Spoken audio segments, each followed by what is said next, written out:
जैसा कि आपको पता है, सब बहनों को पता है, मैंने आपको बताया हुआ था कि मैं बहुत जल्द आपके लिए सिलाई कोर्स लेकर आने वाली हूँ। तो आज उसकी अल्हम्दुलिल्लाह पहली क्लास है, मैं लेकर आ चुकी हूँ आपके लिए। आपको पता है कि 2021 में मैंने एक सिलाई कोर्स में लेकर आई थी, तो वो बहुत ही ज़्यादा माशाल्लाह से कामयाब रहा था। बहुत सारी लड़कियों ने बहुत कुछ सीखा वहाँ से, बल्कि अभी तक डेली के बहुत अच्छे व्यूज़ आते हैं सारी वीडियोस के ऊपर, और मुझे बहुत ज़्यादा खुशी होती है कि अभी तक लड़कियां उन वीडियोस को देख रही हैं और उनसे बहुत कुछ सीख रही हैं। लेकिन आपको पता है कि जो फ़ैशन है वो चेंज होता रहता है, हर 2 दिन के बाद नया फ़ैशन आया होता है। तो बहुत सारी लड़कियों को नए फ़ैशन की, नई चीज़ों की समझ नहीं आ रही होती, तो इंशाल्लाह इस नए कोर्स में मैं आपको सब कुछ सिखाऊंगी। तो सबसे पहले यहाँ पे मैं आपको मशीन के बारे में बताती चलूँ, क्योंकि अक्सर लड़कियों को मशीन तक का नहीं पता होता कि उसमें धागा कैसे डाला जाता है, उसको कैसे चलाया जाता है। अक्सर लड़कियाँ मुझे कमेंट करके ये बता रही होती हैं कि आप मुझे तो मशीन तक चलाना नहीं आती है, उसका मुझे कुछ पता ही नहीं है कि मशीन होती क्या चीज़ है। तो उनके लिए यहाँ पर मैं कुछ मशीन के बारे में पहले बताती चलूँ। देखिए, मशीन को समझने के लिए भी बहुत सारी चीज़ें हैं जो अगर मैं बताने बैठ गई तो बहुत ही ज़्यादा लंबी हो जानी है वीडियो। तो शॉर्ट्स आपको बताऊंगी, बेसिक बताऊंगी कि धागे को कैसे डाला जाता है। ये देखिए, इस तरह से धागे को सुई के अंदर हमने इंसर्ट करना है, लेफ़्ट साइड से डालना है और राइट की तरफ हमने निकालना है। फिर दोनों पाँव के बीच में से धागे को करके पीछे की तरफ रख देना है, सेट कर लेना है। हमेशा जब भी आप धागा डालें ऐसे ही करना है। उसके बाद हम आ जाएंगे बोबिन की तरफ, यानी कि हमारी ज़ुबान में फ़िरकी कह लें इसको, फ़िरकी ही, मैं तो अक्सर फ़िरकी ही कहती हूँ, फ़िरकी ही बल्कि कहती हूँ। तो यहाँ पे हमने इसके ऊपर धागे को डाल लेना है और देखें राइट साइड की तरफ धागा ऐसे जा रहा है। इस तरह आपने बोबिन को पकड़ना है और इस शटल के अंदर इस तरह से धागे को सेट कर लेना है, ठीक है। ये देखिए, इस तरह से हमने सेट कर लिया और इसको ढीला नहीं छोड़ना है। अगर ढीला है तो इसको आप टाइट भी कर लीजिए, ऊपर पेच इसका लगा होता है, उसको आपने टाइट कर लेना है थोड़ा सा, मतलब ज़्यादा नहीं हो कि धागा इजीली निकल सके।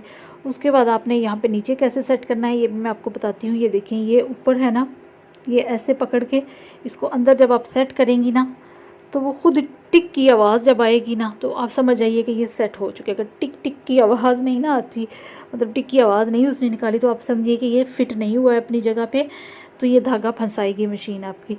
तो आपने इसको सही सेट करना है टिक की आवाज़ तक।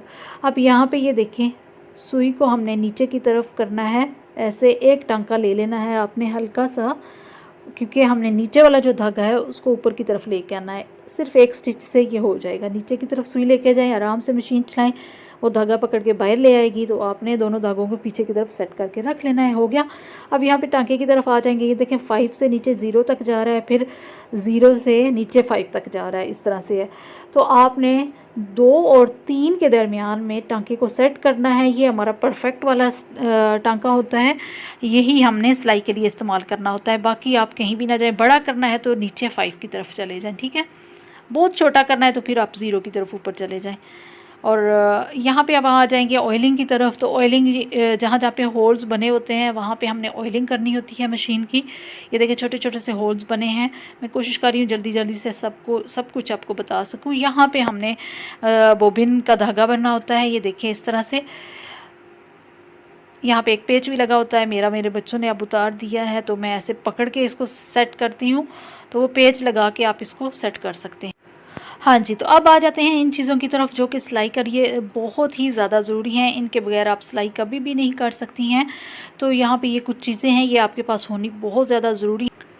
अच्छा जी, उसके बाद आ जाएंगे यहाँ पे कुछ सिलाई की तरफ। अब यहाँ पे आपने एक पेपर पट्टी ले लेनी है या बुकरम कह लें, उसको आपने एक कपड़े के ऊपर पेस्ट कर लेना है।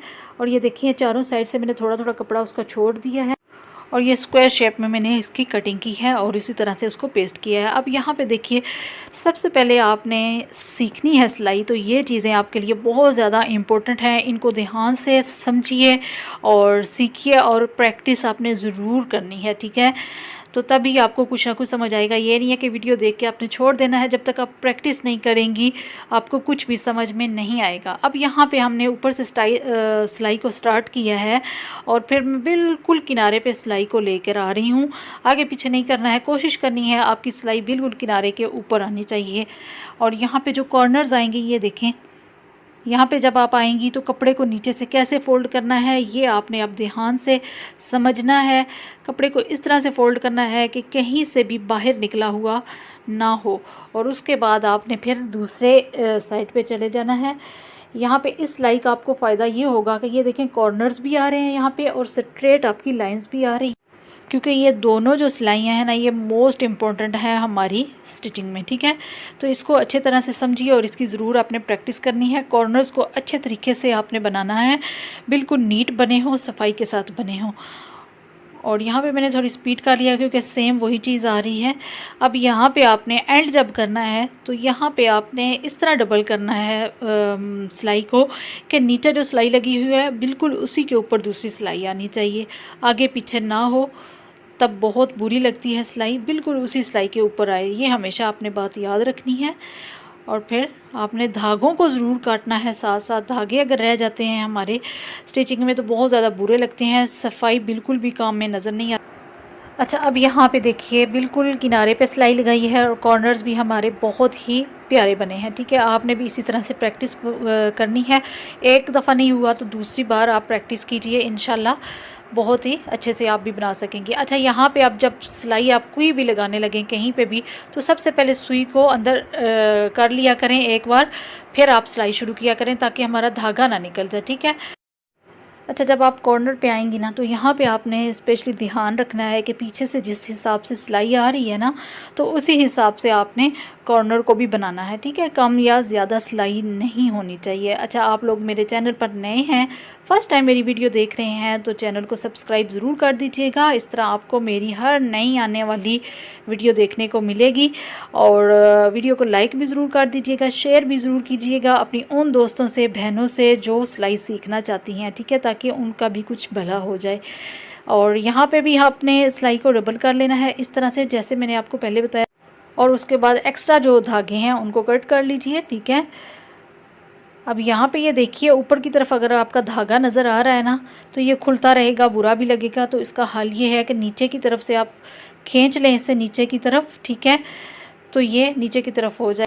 अच्छा, ये जो सिलाइयाँ लगाई हैं ना मैंने 2 ही लगाई हैं। ठीक है, टाइम की कमी की वजह से, और आपको सिर्फ सिखाने के लिए लगाई हैं। तो आप प्रैक्टिस के लिए ज़्यादा सिलाइयाँ लगाएं इस तरह की। ठीक है, आप चाहें तो पूरा एक इस तरह का पेपर पट्टी तैयार कर लें और उस पर सिर्फ स्ट्रेट लाइंस लगाएं, फिर एक और ले लें उस पर राउंड वाली लगाएं, या जिस तरह मैं आगे बता रही हूँ एक एक पेपर पर आप लगाती जाएँ। ठीक है, ताकि आपकी ज़्यादा अच्छी प्रैक्टिस हो जाए। 2 नहीं लगानी है आपने, ज़्यादा लगानी है। उसके बाद आपने राउंड शेप में इस तरह से ड्रॉ कर लेना है, कोई भी लिट ले लें या किसी तरह से भी, और फिर हमने राउंड में प्रैक्टिस करनी है। और फोकस आपका होना चाहिए बिल्कुल जहाँ पे सुई है ना उसकी तरफ होना चाहिए। ठीक है, अपने मोबाइल वगैरह साइड पे रखा करें, बिल्कुल आपका ध्यान सिलाई की तरफ होना चाहिए, तभी आप कुछ सीख सकोगी लड़कियों। अब यहाँ पे आपने धागे को कट कर लेना है, यहाँ पे भी डबल करना है। जहाँ पे भी आप एंड करें सिलाई का या स्टार्ट लें तो हमेशा डबल कर लिया करें, इससे सिलाई आपकी कभी भी नहीं खुलेगी। ये गुलाई की भी हमने प्रैक्टिस कर ली है। अब हम आ जाते हैं ट्रायंगल की तरफ। तो यहाँ पे आपने इस तरह से कुछ मैंने ड्रॉ कर लिया है, आप भी अपने हिसाब से ड्रॉ कर लीजिएगा कुछ भी। तो हमने अब इसकी प्रैक्टिस करनी है, यानी ज़िग ज़ैग कह लें या आड़ी तिरछी जो लाइंस होती हैं उनकी प्रैक्टिस हमने करनी है, ताकि ये लगानी भी आपको आ जाए। यानी एक ही पेपर पट्टी के ऊपर मैंने आपको 2-3 चीज़ें समझा दी हैं, इसी की आप प्रैक्टिस करें 2-3 दिन। 2-3 इस तरह के बना लें, या आप सीधा भी एक बुकरम को लेके उसकी भी पट्टी आप बना सकती हैं, उस पर भी आप इसी तरह की सिलाइयाँ लगा सकती हैं।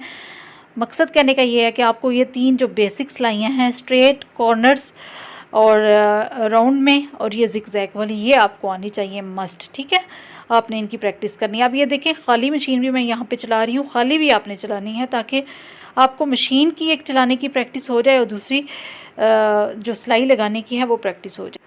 हाँ जी, तो एंड पे आ जाएं कि हम कटिंग की तरफ, ताकि आपकी कटिंग की जो प्रैक्टिस है वो भी अच्छे से हो जाए।